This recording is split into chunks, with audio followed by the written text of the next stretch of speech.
Ahora, por favor, me gustaría invitar al profesor Tomás Perilleux, Betty Espinosa y la profesora Marichela Vargas para continuar en esta conversación. Recuerden, las preguntas las pueden seguir haciendo para que al final las podamos hacer a todas las personas que han intervenido en esta mesa. Me gustaría presentar al profesor Tomás Perilleux.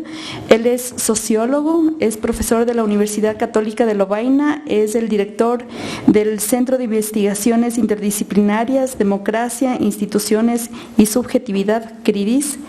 Es interviniente en una clínica del trabajo.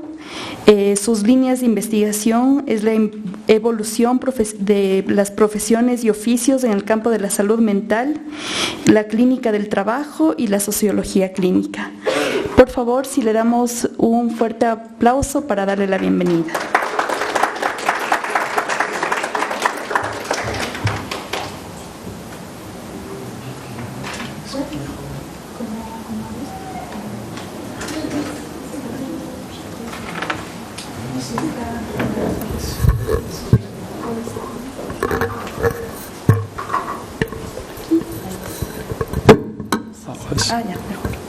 ¿Me escuchan? Sí. Buenas tardes a todas y todos. Muchas gracias por su presencia aquí. Es muy importante para nosotros en el marco del proyecto ARES ese encuentro con profesionales y con colegas que trabajan en el campo de la violencia, de varias formas de violencia. Nuestro proyecto tiene que ver con espacios de mediación de jóvenes confrontados a situaciones de violencia psicosocial. Para nosotros constituye una gran oportunidad el hecho de estar asociados a organizaciones ONGs y de encontrar a través de ellas profesionales que están implicados en el abordaje de situaciones de violencia. Aquí vamos a centrarnos en la cuestión de la acogida de personas, en particular jóvenes, que no siempre están en posibilidad de formular la atención de profesionales.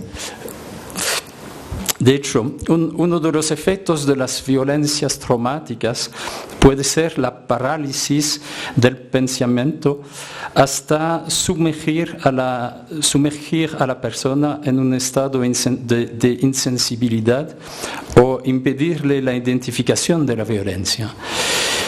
Pues bien, las disciplinas de la intervención suponen a menudo un procedimiento activo de la persona que se queja, en particular una demanda de ayuda psicológica o un pedido de indemnización en el plano jurídico. Pero la violencia y el trauma a menudo impiden el planteamiento mismo del pedido. Esto plantea la cuestión de una acogida primera y sus condiciones. Con Fernando hemos escuchado toda la problemática de la acogida y una acogida diferenciada según los públicos, que no es la misma para migrantes fortunados o no. Aquí vamos a profundizar un poco el tema de la acogida, que es particularmente sensible en el caso de migrantes cuando se encuentra en medio de la actualidad política candente. Pero la cuestión de la acogida tiene que ver también con los campos de la educación y el trabajo social. Vamos a abordarla a través de 4 facetas: la hospitalidad, la reparación, la resistencia y la consideración. La siguiente. Ok, la hospitalidad. Enfrentar los diversos tipos de violencia psicosocial significa primeramente crear las condiciones de una acogida profunda, incondicional, de aquellos que han vivido la violencia. La hospitalidad restablece una reciprocidad en los intercambios humanos que la violencia había roto. Practicar la hospitalidad es acoger al extranjero. Más profundamente, es dar un lugar a la extranjeridad del otro y también de sí mismo. La función de la acogida es la primera, pero en las instituciones a veces pasa a segundo plano debido a las condiciones del trabajo cuando se efectúa en la urgencia o en la precariedad profesional. En realidad la acogida jamás es simple. Conlleva condiciones y riesgos. Implica la posibilidad de ser afectado, que el profesional sea afectado por la violencia y el sufrimiento de aquel o aquella que es acogido. La hospitalidad es una exposición al otro, en tanto que él nos afecta, según las palabras del filósofo Derrida. Es por esto que en las relaciones sociales la hospitalidad puede rápidamente convertirse en hostilidad. Por otra parte, la hospitalidad comporta ciertas exigencias. Debe darse sin condición, pero no sin un marco.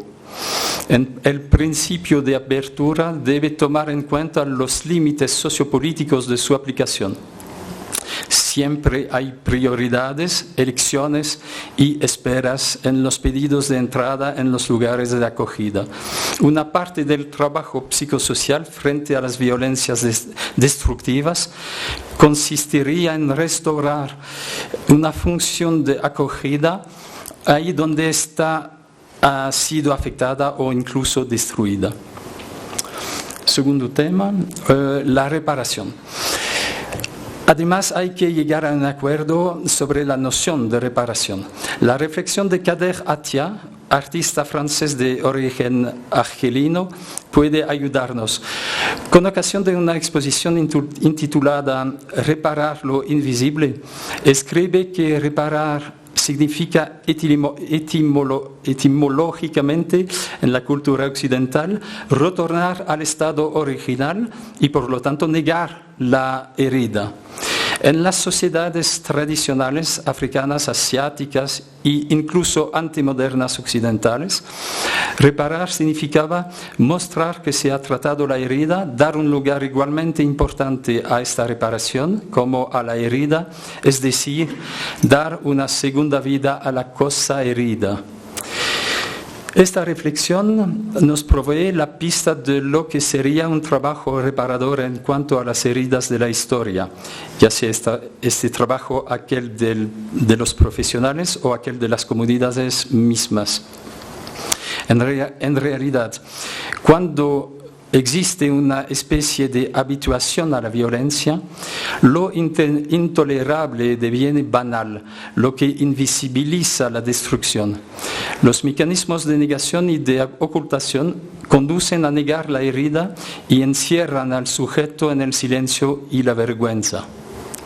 Superar esta negación sería acoger a los sujetos no identificados por sus heridas, sino considerados con sus heridas y lo que éstas significan para ellos en sus relaciones sociales. Luego, los efectos traumáticos de la violencia fijan al sujeto en un ahora inmóvil. Cuando una temporalidad se vuelve a dar, la víctima puede desear intensamente recuperar su integridad interior, mientras que la violencia lo lleva a no reconocerse a sí misma. ¿Cómo volver a la vida aquello que había sido abandonado a la muerte? ¿Cuáles son los gestos necesarios para deshacerlo en lo posible el odio? Es posible que un trabajo psicosocial referido al trauma pueda ligarse a una política de reparación. Siguiente, gracias. En el plano jurídico, obtener reparación es obtener el resarcimiento de un perjuicio a través de diversas formas. compensación, indemnización, rehabilitación. Nos parece que un reto del trabajo psicosocial es no restringir la reparación a la cuestión de un eventual resarcimiento, sino ampliar sus componentes clínicos y políticos. Por una parte, se trata de reinscribir las violencias traumáticas en una historia que puede ser expresada. Para esto hay que enfrentarse a la repetición de los procesos traumáticos y, como profesional, resistir al sentimiento de impotencia que puede generarse cuando la persona parece paralizada en sus recuerdos traumáticos. Ante todo, hay que poder escuchar aquello que no se dice y ser testigo de las violencias sufridas si la víctima misma no se encuentra en condiciones de identificarlas. Ya no tengo voz, toda mi vida se me va, decía un paciente de Frantz Fanon, víctima de violencias en el régimen colonial. La pérdida de la voz se encuentra asociada a un sentimiento de muerte en la vida. El trabajo de reparación consiste entonces en designar la violencia en nombre de la persona involucrada cuando ésta no está en condiciones de hacerlo. Es reconocer la existencia de una herida viva que carcome y destruye a aquel que ha golpeado. Es también reconocer la voluntad de venganza y el deseo de muerte que puede animarlo. En todo caso, incluso en ausencia de un pedido explícito, el profesional no puede mantenerse en una posición de neutralidad que significaría una abstención, incluso una complicidad con aquellos que han impuesto el silencio. La hospitalidad se transforma en intervención activa, yendo más allá de un pedido explícito de reparación. Por otra parte, la reparación tiene una dimensión política cuando la historia ha dejado marcas que impiden formar una comunidad. Los gestos de reparación son necesarios para escapar al ciclo de la venganza y tomar a cargo una memoria dolorosa contra la ley del olvido y de la supresión. El proceso de reparación restituye la parte de humanidad que le ha sido robada a aquellos que han sufrido una forma de deshumanización de la historia. Problematiza el pasado, da cuenta del daño sufrido y conduce a pedir cuentas, lo que permite romper con la negación de responsabilidad para recrear el pasado en el futuro. Desde este punto de vista, la reparación asume una función de entrega. Contra el riesgo de repetir la violencia sufrida, se realiza una tarea de transformación y de regeneración en la cual las heridas se mantienen perceptibles. La conjunción entre la dimensión clínica o terapéutica y la dimensión político-jurídica no es tan evidente. Las relaciones entre derecho y terapia son complejas, así como los dispositivos que buscan sacar beneficios terapéuticos de los procedimientos judiciales. El trabajo de duelo asociado a una atención de los traumas no es asimilable a una reivindicación de derechos. La preocupación por la reparación no puede ser sustituida por la exigencia de justicia. Un procedimiento complejo de reparación debería tomar en cuenta el hecho de que los lugares de acogida son múltiples, incluso si todos tratan de alentar la expresión de lo no dicho, transformando en acto al grupo lastimado. El desafío fundamental tiene que ver con la manera en que estos lugares pueden articularse, teniendo una función reparadora de la palabra en diferentes escenas y bajo diversas modalidades, reconocimiento, perdón, sanción, susceptibles de reconstruir las heridas de la historia ahí donde ésta ha sido cortada. Voy a pasar la palabra a mi colega Betty para los temas de la resistencia y de la consideración.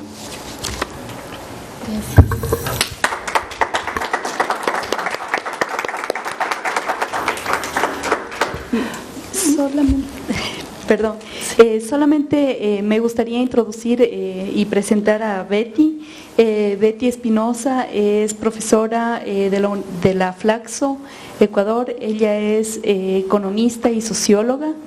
Ella también es parte del equipo coordinador del ARES, del proyecto que ha posibilitado este espacio. Así que bienvenida, Betty, por favor. Gracias.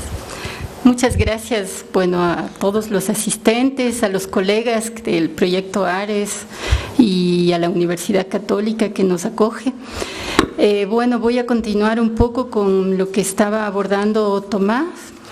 Les voy a presentar este tema de la resistencia, que me parece es complementario un poco a lo que habíamos venido hablando, tal vez a lo que decía el Papa Francisco, acoger, proteger, promover, integrar, y diríamos una respuesta de los débiles a veces es resistir. Estoy también de acuerdo con Dolores que no siempre es posible, porque a veces las personas están en situación extrema y, como también decía Tomás, justamente ni siquiera están en posibilidades de reconocer la violencia o hay unos procesos de negación bastante complejos. Pero más allá de todas esas situaciones, hay también ese conjunto de estrategias que también vimos un poco en la mañana con algunas de las presentaciones cuando, no sé si es padre, pero Antoni Carreras había dicho que no podemos obviar la realidad. A veces las políticas presentan están como partiendo de algo que no es real, entonces, y es ahí cuando a veces se producen una serie de estrategias de resistencia que son un poco de lo que quería hablarles esta tarde. Entonces, la resistencia, siguiendo estos temas de los que ya habló Tomás, las estrategias de sobrevivencia a diversas formas y fuentes de violencia se encuentran expresadas en América Latina. Esto es recogiendo a un filósofo ecuatoriano, Echeverría, en un etos barroco que ha permitido a veces, tal vez no siempre, soportar y vivir diversos hechos como realidades ajenas, inevitables e inaceptables.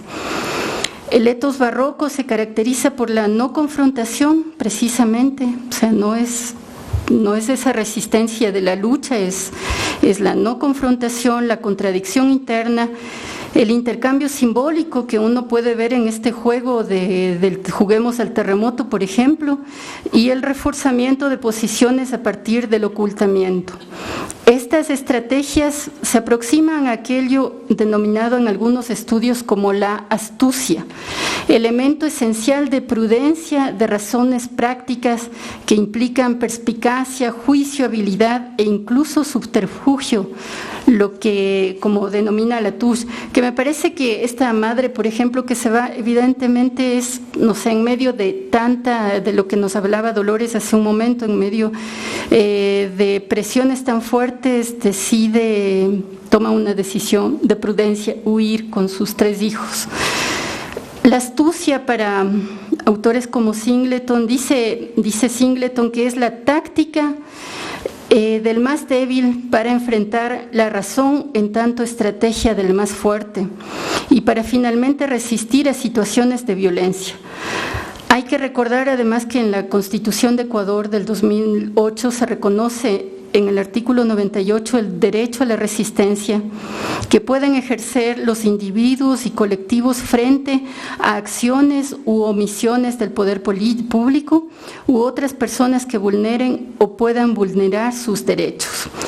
En ese mismo contexto, otro autor que estudia las políticas públicas en esta línea dice que, de hecho, nos invita a pensar las políticas públicas desde una perspectiva barroca, como tamiz que filtra los ideales de racionalismo que suelen estar en muchos de los políticos y de las políticas públicas, que apela a la imaginación y a la emoción a través de la exageración, a lo que se construyen una serie de reacciones igualmente imaginativas, que son reacciones de resistencia.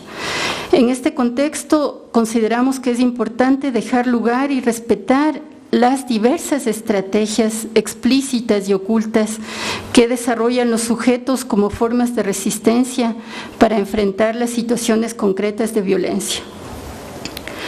Bueno, y el último tema del que queríamos hablar con Tomás es sobre la consideración. Las realidades complejas de la migración y de las diversas expresiones de la violencia constituyen un llamado a considerar de maneras renovadas al otro, a este otro que es no necesariamente a veces el extranjero, es el pobre, como nos recordaba aquí hace un momento Fernando. Una autora dice, llama ya no a ponerse en el lugar del otro, en una relación empática, sino a ir más allá, a darle un lugar al otro, dejarle un espacio propio en el que pueda desplegar su humanidad, en el que nosotros podamos tener el valor de conocerlos y no solo reconocerlos, lo que el reconocimiento implica ya como una relación un poco asimétrica. Hay alguien que tiene el poder de reconocer a otro. Es por eso que hay un llamado a conocerlos, en que podamos tener la audacia de conocerlos tomando en cuenta que sus vidas son totalmente iguales a las nuestras, que podríamos estar en su lugar. En estas palabras podemos también descubrir un llamado a la simetrización de las relaciones entre los profesionales del cuidado, de los oficios que tienen que ver con lo sensible y aquellos que por diversos motivos enfrentan situaciones difíciles y de violencia. La simetrización, siguiendo la lógica de un par de autores, que son Bruno Latour y Michel Calón, significa romper con las concepciones asimétricas occidentales que inmovilizan las relaciones y nos hacen pensar que los términos de las relaciones entre profesionales y personas comunes no puedan ser intercambiados, que Alter no pueda tomar el lugar de ego por motivos que tienen que ver con un reparto desigual de competencias, recursos o atributos, que también es un poco de lo que se habló esta mañana. Había, me parece, Graciela, una crítica al cientificismo. Como habíamos mencionado anteriormente, es necesario superar los procesos de negación para acoger a los sujetos no identificados por sus heridas, como nos decía Tomás, sino considerados con sus heridas y lo que éstas significan para ellos en sus relaciones sociales. Acoger no es un acto de caridad, sino de justicia. Se trata de reparar el mal soportado por aquellos que la historia ha expulsado. En este contexto, para cerrar, quisiéramos dejar como pistas de reflexión la necesidad de pensar sobre los contenidos de las intervenciones psicosociales, aunque bueno, ya vemos que hay muchísimos avances. De hecho, eso estábamos escuchando esta mañana, y creo que son esperanzas de que hay nuevas maneras de abordar los problemas que lo vimos esta mañana, así como también sobre el alcance de los estados-nación. También es importante, ahora el Estado, bueno, no ahora, desde los años 80, el Estado-nación está en crisis aquí en Europa, en el mundo, y son estados que evidentemente han tenido muchas ventajas, pero que se habían construido sobre la base de la diferenciación entre aquellos que están dentro y los que quedan fuera de los límites de un territorio, que se concretan y expresan en la diferenciación que hay entre las políticas sociales para los que están adentro del territorio y las políticas humanitarias para aquellos que están afuera. Sí, es un poco difícil ver la crisis del Estado social, pero creo que igualmente hay que aprovechar para hacer algo mejor de lo que había sido esa